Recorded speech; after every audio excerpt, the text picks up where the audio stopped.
The eternal summer shall not fade, nor lose possession of that fair thou ownest, nor shall death brag thou wanderest in his shade, when in eternal lines to time thou growest. So long as men can breathe or eyes can see, so long lives this, and this gives life to thee.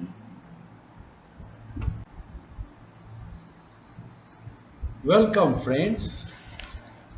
This is the last part of our discussion on Shakespeare's sonnet number 18. In the previous ones, we have discussed how the poet initially made a proposition to compare his friend's beauty and youthfulness to that of an English summer's day.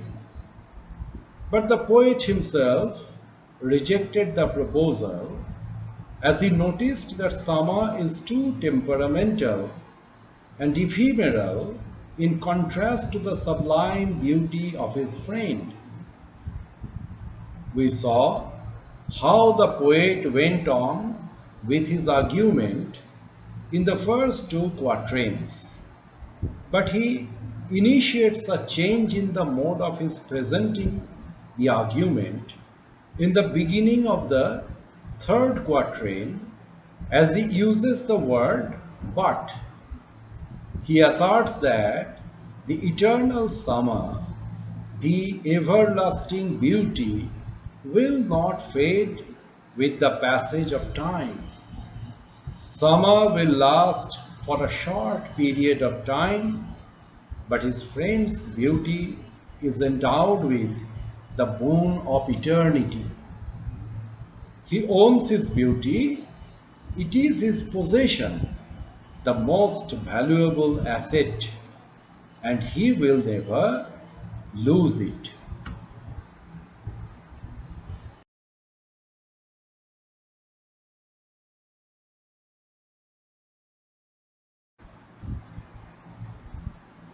Now comes the subject of death. Death is here personified by the poet. Death is a boastful person, one who speaks very highly and proudly about one's personal credits. And death always draws every mortal creature in his shade, in his darkness.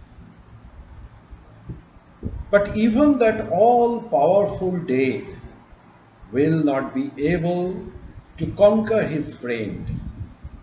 Now in this line, nor shall death brag thou wanderest in his shade, a confusion is bound to greet the reader's mind. Does the poet want to say that his friend has become immortal? Let us look for the answer in the next part.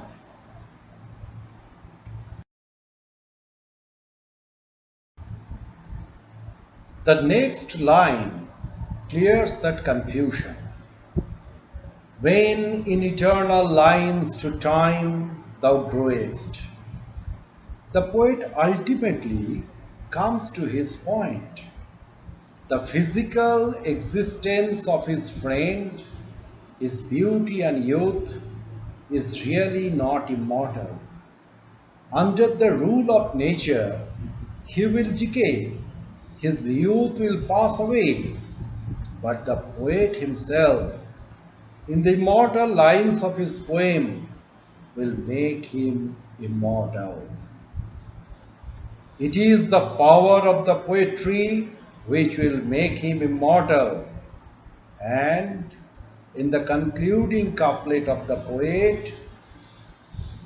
poem, the poet affirms this quite prophetically.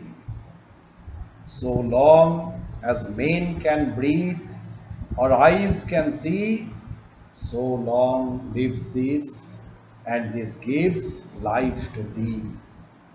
So long men will remain in this earth, this poem will also live and will enliven the beauty of his friend each and every moment. The immortality of his friend is not something which the poet intended to assert in this poem. Rather, he wanted to assert, he wanted to affirm that this is the power of poetry which can make even the transitional beauty of something, of even his friend, live forever. It is the power of his poem that will immortalize his friend.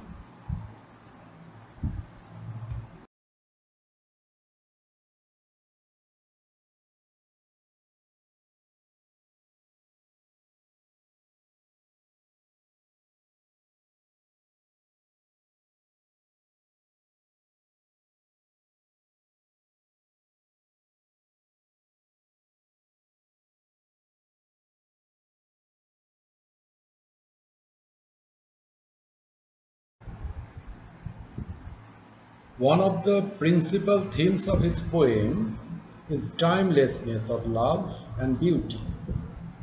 In the beginning of his poem, Shakespeare toys with the idea whether he should compare the beauty of his dear friend to that of a summer's day. But he immediately rejects the idea as he convinces himself, as well as us, the readers, that love and beauty are beyond the ravages of time. A day in the summer may be shining bright with its invigorating sun rays, but the next day it will lose its luster as dark clouds will cover the sky.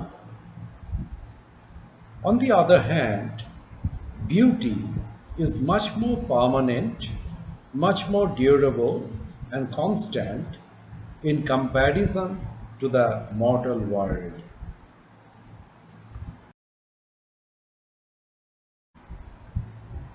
Another theme is death and immortality.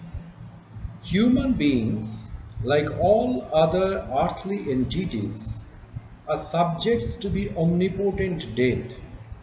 No one can live forever, neither can retain his or her youth or beauty. It is actually the qualities or attributes of an individual which will remain forever, stand fixed and unmoved, like the pole star, even in the face of storms and gales. Not the physical beauty, but the abstract quality of it will remain forever.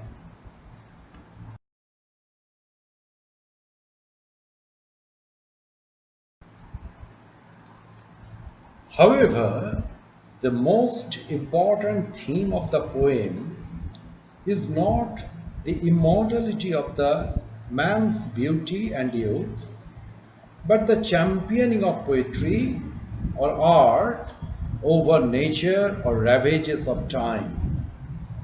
At the end of the sonnet, Shakespeare actually makes a prophetic declaration that it is really his poetry which will provide the blessings of immortality to his friend and his youthfulness. His poem will last forever, the poet is quite confident, and with it, the beauty of his friend will glow eternally.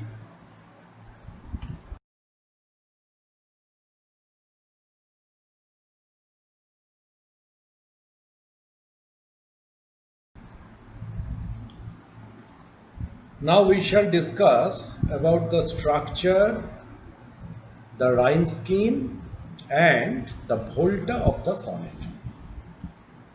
As per the structure of the sonnet, it has a typical Shakespearean structure. This sonnet is divided into 3 quatrains and a couplet. The rhyme scheme of the 3 quatrains is also quite Shakespearean. We can see that in the first stanza of the first quatrain, the ending syllable is day. If we mark this ending syllable with A, then the next syllable, the last syllable of the next line, that means rate of temperate, can be marked with B. So it is A, B, A, B. Day, temperate, May, date. A, B, A, B. In the next 4 lines too, the rhyme scheme is C, D, C, D. And in the third quatrain, it is E, F, E, F. The couplet, however, we can see that the ending syllables are C and D. So we should mark it with G, G.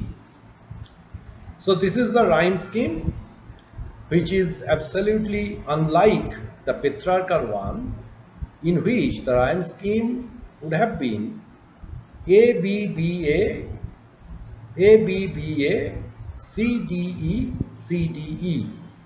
But here we can see that it is A, B, A, B, C, D, C, D, E, F, E, F and G, G. Now comes the question of volta. What is the volta? The volta is the Italian word for turn. In a sonnet, the volta is the turn of thought or argument. In the Petrarchan or Italian sonnet, generally the volta occurs between the octave and the sestet. That means either in the 8th line or in the 9th line of the poem. But in Shakespearean or English sonnet, it generally occurs before the final couplet. That means after the 3rd quatrain. We can also say that the volta occurs in a Shakespearean sonnet either in the 12th line or in the 13th line. But here in this poem, we can see that the volta has occurred in the 9th line with the use of the word but thy eternal summer shall not fade. In the previous 2 quatrains, the poet argued about whether he should compare the beauty of his friend to a summer's day, and he presented several reasons why he should not do so. The change in the thought or the subject matter occurs in the 9th line, where he begins the line with the use of the word but thy eternal summer. So we can say that unlike a Shakespearean sonnet or the custom of a Shakespearean sonnet, it is more Petrarchan in the use of the volta. So friends, this is my explanation of the sonnet number 18 written by Shakespeare, William Shakespeare. And I think that after listening to all the 3 parts of this video, part 1, part 2 and part 3, you will be certainly benefited.